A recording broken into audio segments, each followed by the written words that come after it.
کہ حافظ صاحب یہ میں نے مولانا اسحاق پہ کلپ بنایا تھا کہ حضرت ابو بکر رضی اللہ عنہ نبی پاک صلی اللہ علیہ وسلم کے جنازے میں تھے یا نہیں، اس پہ مولانا اسحاق پہ لوگوں نے اعتراض کیے ہیں، اس پہ تھوڑی سی روشنی ڈال دیں پلیز۔ جی ہاں، وہ میں نے کامنٹس دیکھیں آپ کے چینل پر آ کر، وہ ویڈیو جو کہ اپلوڈ ہوئی تھی بڑی اچھی کیچی آئی کیچنگ اس کا تھمبنیل تھا، تو I was tempted, I went there and I looked at it, it was very disturbing to see لوگوں کے کامنٹس کیا تھے۔ وہ یہ جھوٹ بول رہا ہے، یہ جھوٹا ہے۔ میں نے کئیوں کو میں نے بھی جواب لکھا، میں نے کہا آپ لوگوں کو شرم نہیں آتی؟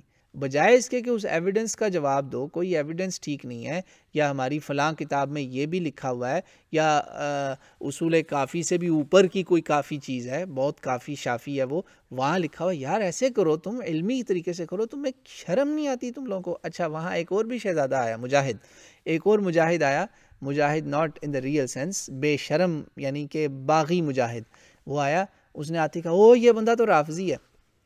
بڑا مجھے دکھ ہوا، میں نے کہا یار ایک بندہ قبر میں جا کر، اور کہا اس نعوذ باللہ، اس نے بندے نے کہا اس کافر سے کب جان چھوٹے گی، مر گیا مگر اس کی ویڈیوز چل رہی ہیں۔ انا للہ و انا الیہ راجعون۔ ایسے بدبخت لوگ ہیں یہ، ایسے بدبخت لوگ ہیں۔ او بھائی، مرے ہوئے بندے کو کافر کہہ رہے ہو، اللہ کو کیا جواب دو گے اگر جھوٹے ہوئے تم؟ صرف اس لیے کہ تمہارا کوئی وہ جو ہے مرید، جس کے تم مرید ہو، پیر، ناٹ ریئل پیر، مولوی تمہیں گمراہ کر رہا ہے؟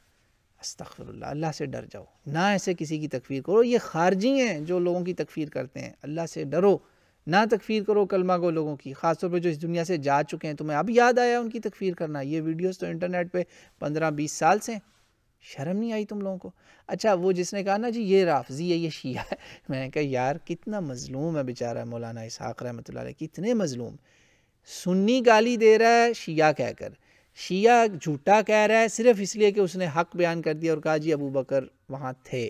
یار کیا ہو گیا تم لوگوں کو؟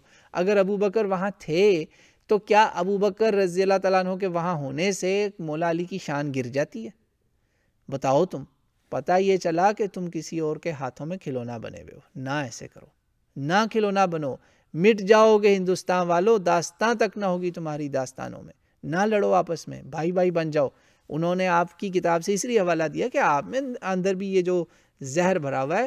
آپ دیکھیں کہ بے شک مجلسی جیسے جن کو شدید اختلاف تھا ابو بکر عمر سے، مگر اس نے بھی یہ حدیث نہیں چھپائی، بتا دیا کہ بھئی وہ وہاں تھے۔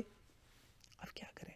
رسول اللہ کی تدفین ابو بکر کے کہنے پر ہوئی، انہوں نے تو حدیث سنائی تھی، اس ابو بکر نے جس کو قرآن صحابی کہتا ہے، اس نے حدیث سنائی تھی کہ نبی وہیں دفن ہوگا جہاں فوت ہوتا ہے۔ یہ تم لوگوں کو بات میں بتا رہا ہوں، میں نے خود رسول اللہ سے سن رکھی، سب اس پہ آمنا صدقنا کر گئے۔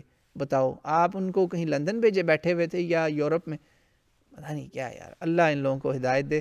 واللہ المستعان علی ما تصفون۔ اس پر انشاءاللہ آج کا سلسلہ ختم کرتے ہیں۔ سبحان ربک رب العزت عما یصفون وسلام علی المرسلین والحمد للہ رب العالمین۔ آپ نے یہ ای میل اور نمبرز دیے ہیں بھائی، ان کے تھرو کانٹیکٹس کر لیں، انشاءاللہ ہم تک پہنچ جائیں گے انشاءاللہ آپ کے کوسچنز یا جو بھی معاملہ ہوگا۔ کفارہ مجلس بھی پڑھ لیتے ہیں۔ سبحانک اللہم و بحمدک، نشہد ان لا الہ الا انت، نستغفرک و نتوب الیک۔ والسلام علیکم۔